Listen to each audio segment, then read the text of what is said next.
Então, pessoal, voltando aqui à nossa matéria, nós vamos inicialmente relembrar essa parte de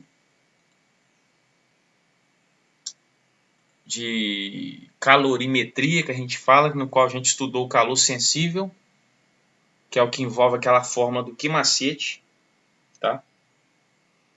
Que inclusive foi o nosso último Seduca aí que eu enviei, tá?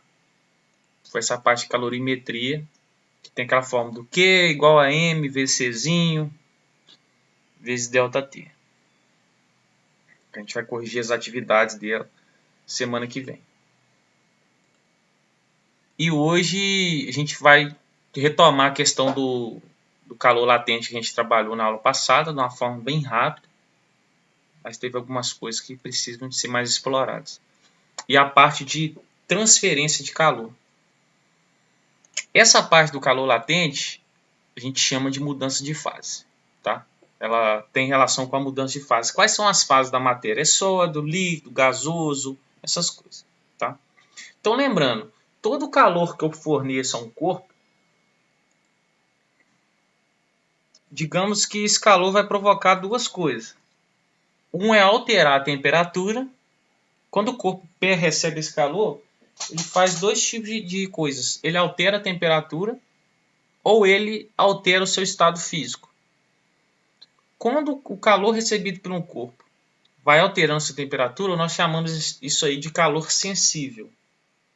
Quando nós fornecemos ou retiramos calor de um corpo, em vez de ele alterar a sua temperatura, ele altera o seu estado físico, nós vamos chamar isso de calor latente, tá? Calor sensível a gente calcula, o calor latente também a gente calcula, mas no ano não vamos mexer com isso não, só entender o conceito. Então, ó, à medida que eu vou fornecendo calor, eu vou alterando a temperatura. Isso vai se configurar em uma agitação das moléculas, tá?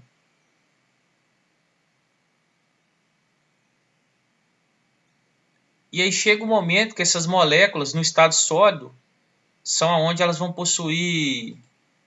Aqui está melhor. Elas no estado sólido elas ficam mais grudadas, no estado líquido elas já ficam mais espaçadas e no gasoso mais espaçadas ainda. Então vou fornecendo calor, vou alterando a sua temperatura, até que um momento, ó, elas já vão estar no estado líquido, a partir de 57 graus Fahrenheit, né? Sem ser graus, Kelvin quer dizer. Então, sólido, se eu vou aquecendo, em 216 já vira estado líquido, oxigênio. Se eu continuo a aquecer, em 160, menos 160, o oxigênio está no estado gasoso. E a mesma coisa acontece se eu resfriá-lo, né? Se eu retirar calor do corpo, uma hora ele sai do gasoso, vira líquido, e uma hora ele sai do líquido, ele vira gasoso. Ok? Então, o que nós vamos precisar de entender está extremamente simplificado nesse gráfico. Que o corpo, como eu disse, todo o calor que ele ganha ou perde vai fazer dois efeitos nele: alterar a sua temperatura ou alterar o seu estado físico, tá? Então, a gente vai ter aqui no eixo de Y a variação de temperatura do corpo.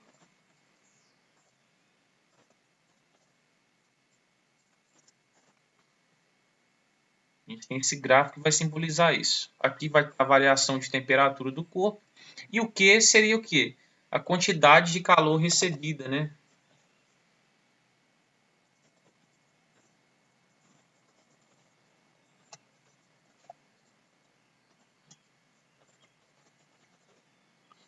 Pelo corpo, ou pelo material e tal. Então nota comigo. Você pega um corpo lá, vamos pegar a água, por exemplo. Faz de conta que esse ponto aqui é zero. Faz de conta que é o 0 graus Celsius. Então você pega lá um bloco de gelo em menos 100 graus, você vai fornecendo calor para ele, né? Você vai aquecendo, naturalmente você vai andando no eixo de X, a temperatura dele vai aumentando. Então, quanto o calor que o corpo recebe altera a temperatura, é calor sensível. Só que quando ele estiver chegando lá próximo a 0 grau, todo o calor que ele vai passar a receber desse momento para o outro, você nota, ó, eu vou fornecendo calor, meu eixo de X vai aumentando, mas em qualquer ponto aqui do meu gráfico, se eu pegar qualquer ponto do meu gráfico aqui, vai estar com a mesma temperatura, o material. Nesse momento está acontecendo o quê? Calor latente. Eu estou saindo do estado sólido e indo para o líquido. Aí continua fornecendo calor, ele vai alterando sua fase, né? Seu estado. Aí depois que fez a alteração toda, se eu continuar fornecendo mais calor, ele volta a alterar a sua temperatura. Aí vai chegando a 98, 99, 100 graus. Se eu fornecer mais calor, ele vai alterando o estado líquido para o estado vapor, né? Gasoso. Até que depois que ele fez a transformação toda, se eu continuo a fornecer calor, ele vai alterando sua temperatura de novo. O mesmo ocorre se eu vim fazendo o caminho inverso. Seria o quê? Se eu pego um gás, vou retirando o calor dele, ele vai alterando a temperatura. Se eu retirar o calor dele como calor, quando ele estiver no ponto de transformação que eu vou retirando calor, em vez de ele alterar a temperatura, ele vai fazendo as moléculas agora ficarem mais unidas à medida que eu tiro o calor. Você tem que lembrar o seguinte, né? O calor faz as moléculas ficarem agitadas. Se eu retiro o calor, elas vão deixando de ficar agitadas. Então elas começam a se aglomerar. Então se eu vou tirando calor aqui, as moléculas agora começam a se grudar. Então você vai ter uma mudança de estado, né? Então é calor latente nessa situação. Eu retiro o calor, os corpos e as moléculas vão se grudando. Aí vai voltando do estado gasoso para o estado líquido. Aí continua retirando calor, até que ela agora, à medida que eu retiro mais calor, vai abaixando a temperatura. Aí continua retirando calor e chega a 0 graus. Se eu retiro mais calor, já agora esse calor que ele perde vai influenciar no estado, de forma que eu vou sair do estado líquido e para o estado sólido. Fiz a transformação, se eu continuo a retirar calor, eu vou abaixando a temperatura. É uma inverso da outra, ok? Qualquer dúvida, é só me procurar. E agora, nós vamos para uma parte nova, tá? Novinho em folha. Que é o que nós chamamos de... São 3 formas, tá? A gente vai chamar esse estudo de agora como propagação de calor. Estuda agora as 3 formas possíveis que o calor se propaga.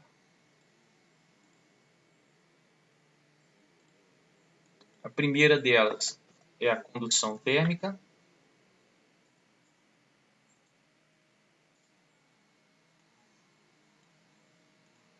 A segunda é chamada de convecção.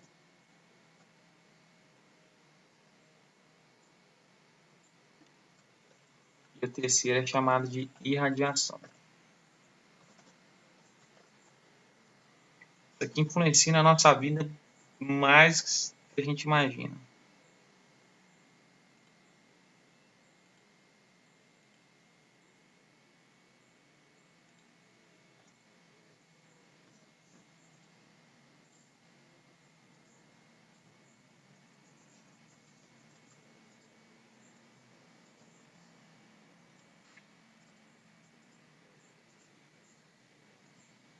Ó, condução térmica. A gente sabe quando a gente tem 2 corpos com temperaturas diferentes, quem tem mais transfere calor para quem tem menos. Nós aprendemos isso aí na lei do equilíbrio térmico. E esse processo de quem tem mais dá para quem tem menos vem através desses 3 mecanismos aqui. O que é a condução térmica? A energia térmica é transferida por meio de corpos sólidos que se aquecem, seja pelo fogo ou pelo contato com outro mais quente. Assim, quando aquecemos um corpo, a agitação das moléculas... Está faltando aqui. Isso.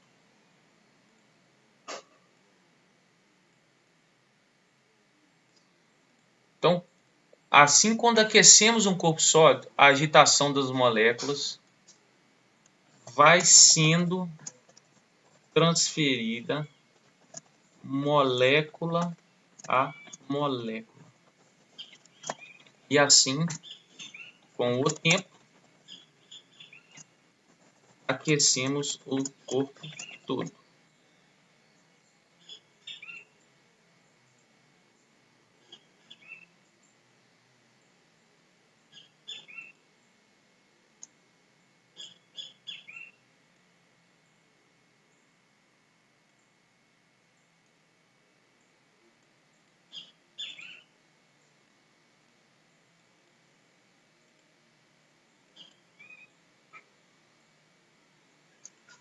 Então, o que a gente tem que entender a respeito da condução térmica? É a coisa mais fácil de você sacar no dia a dia. É a hora que você está lá aquecendo alguma coisa no fogo lá, você está aquecendo um feijão. Aí você larga a colher em cima do fogo. Então você pega uma panela de metal que está no fogo, pela parte metálica dela. Porque o que vai rolar aqui é o que? Por exemplo, pega essa barra de ferro. Se eu deixar ela aqui no fogo, esse fogo vai transferindo calor, vai agitando esses átomos daqui, que vão passando como se fosse um efeito dominó. Agitação de um para o outro, agitação de um para o outro. Lembrando, a agitação dos átomos, né? Quanto mais agita, maior a temperatura vai subir, mais a temperatura sobe. E nesse efeito dominó, à medida que o tempo passa, vai chegar uma hora que esse calor vai atingir minha mão, né? Essa agitação dos átomos ali vai subir a temperatura do metal e aí eu queimo a minha mão. Beleza? Que é o caso quando você, né, vai pegar uma coisa metálica ali e tal. Essa é bem simples. Então, como vocês podem reparar, isso aqui tem uma relação com um corpo sólido. Tá? Nesse exemplo aqui, mas também pode acontecer com ar, tá? Ou com a água. Mas com ar ou com a água, o mais comum de acontecer, né, o mais geral, é esse outro processo que é a convecção térmica. Tá? Que é com gás e líquido. Convecção é o seguinte. A gente observa isso aqui claramente quando você põe uma água para ferver. Ou até no nosso quarto também, com a questão do ar-condicionado, na geladeira. Convecção é o seguinte. Deixa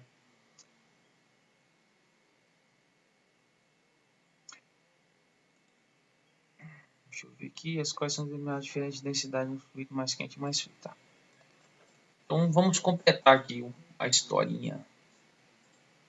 Convecção basicamente vai funcionar assim. Eu aqueço um líquido ou um gás.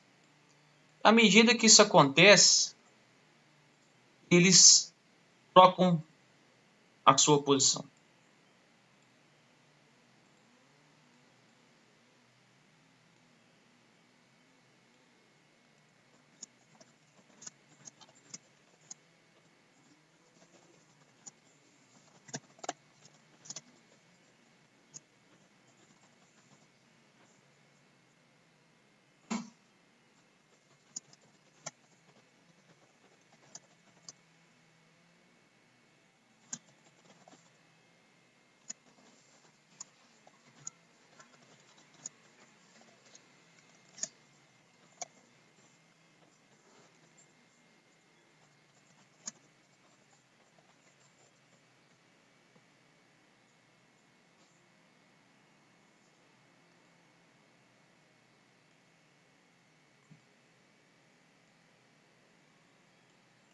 Então entenda bem. Convecção, por exemplo. Ó, eu vou aquecer a minha chaleira aqui. À medida que eu aqueço, eu vou aquecendo essa camada de baixo. A camada de cima da água vai ficar quietinha lá em cima. Só que a parte mais aquecida, à medida que ela vai se aquecendo, ela sobe, ela tende a subir. E aí nisso que ela sobe, a mais fria vai descer. Tá? E aí você acaba criando um processo de corrente, né? Uma corrente. À medida que vai aquecendo, a massa sobe, a massa líquida sobe e a mais fria vai descendo. Né? Mas quem sobe resfria e quem desce aquece. E aí você vai criando uma corrente. É o que acontece na nossa geladeira, né? Porque o ar frio vem do congelador. E os alimentos, quando você coloca ali dentro da geladeira, estão tudo mais quentes do que a geladeira. Então, o ar onde estão os alimentos é mais quente. Então, o ar mais quente sobe em direção ao ventilador, ao congelador. E o ar frio do congelador, o frio sempre desce, vai descendo. Então, dessa forma, o ar quente vai subindo, eu vou retirando o calor dos corpos nesse ar, que vai vindo aqui para cima e resfria. E o ar frio vai tirando, né? Por estar um ar frio, quem tem menor temperatura, rouba calor de quem tem maior, vai retirando calor dos corpos e vai se aquecendo. E aí no que ele vai se aquecendo, ele volta a subir e esse processo todo vai fazendo sua geladeira resfriar as coisas. Se o congelador fosse embaixo, não ia dar certo. Não ia dar tão certo. Que é o caso das pessoas com ar-condicionado, que é a mesma lógica, né? O ar frio é emitido pelo ar que está na parte superior, então o frio desce, tende a descer. Só que à medida que esse frio desce, ele vai roubando o calor das coisas aqui embaixo, inclusive do seu corpo, então ele vai aquecendo. E aí o quente sobe, né? Encontra aqui com o ar saindo frio do ar-condicionado, que resfria ele, e aí você faz um ciclo, que são as correntes de convecção. Aí você resfria bem o seu quarto. Se você instalar o ar-condicionado embaixo, você vai gastar muito mais energia e resfriar menos, porque você não vai aproveitar legal essa corrente. Porque, tipo assim, vai sair ar frio aqui embaixo tá, ó, vai aquecendo o ar, aí ele vai subindo lá para cima, mas o ar frio não consegue chegar lá em cima, porque o ar-condicionado está embaixo. Então é muito interessante esse contexto. E por último, que é a mais simples, é a irradiação térmica. É um processo de transmissão de calor através de ondas eletromagnéticas. Qualquer corpo aquecido emite ondas eletromagnéticas. Por exemplo, a gente aqui na Terra é aquecido através da irradiação térmica do Sol, que está aquecido lá longe. Então ele vai emitindo as ondas eletromagnéticas que chegam até a gente e aquecem os nossos corpos, tá? Então, isso aí são os 3 processos.